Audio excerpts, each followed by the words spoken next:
31-year-old Gloria Mafigiri is married to a Muchiga man from Kabale. Previously known as Gloria Ekemu, she took on her husband's name, and it is no surprise that she speaks fondly of him. I went to Somalia with him. He didn't let me go alone. She studied television production at the Uganda Television Institute.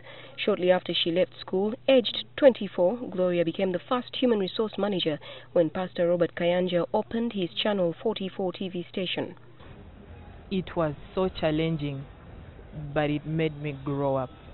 I realized God is about purpose, and purpose comes with preparation. So you don't waste time in places and things that are not going to be helpful to you. But the most challenging period in her early years was when her father, Joseph Ekemu, a former Attorney General and Deputy Speaker of Parliament, was convicted of corruption. Getting to school, you're the topic on assembly as they read the latest news, how the former Attorney General has been convicted for corruption, and you have to take that in. She left Channel 44 in December 2010. Gloria always felt bad tuning the TV and seeing hungry children and distraught women suffering in Somalia, so she decided to do something about it in May 2011. I had seen features of you in Somalia, and you were reporting in Somalia as Josephine Karunji. So I said, if Josephine has come back alive, let me step out and try. Alongside her husband, Gloria did extensive research and planned to reach out. They approached the leadership of the National Army, the UPDF, who connected them to the African Union Mission in Somalia, AMISOM. These institutions welcomed the young couple's plans. The Somali embassy in Uganda was also quite helpful. We started Hope in Life International, an NGO, to help Somali women and children. The best thing we've done in life. But while they were set to go, the couple's relatives feared for their lives. Dad told me he didn't sleep for 3 days. He was just waiting for his phone to ring, to be told, come and pick up your daughter's body.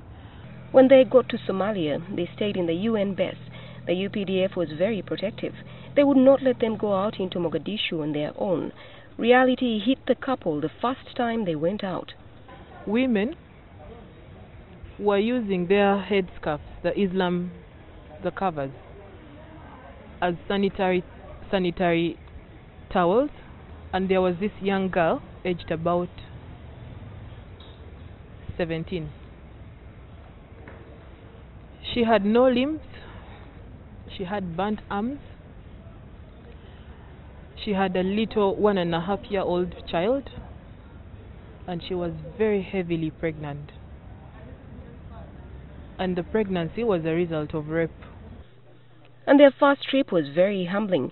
It made them stronger and more determined.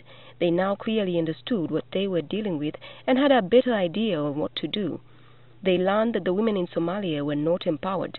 This became their goal. Of course, we continued feeding those communities in the IDP camps, but we realized the women need more help. We began collecting these women together and bringing them together, sitting down in meetings with them, talking to them. And then last year, with the help of UN Women, very early last year, we managed to bring Somali women together from all walks of life and organize the first Somalia Women's Conference ever in Mogadishu.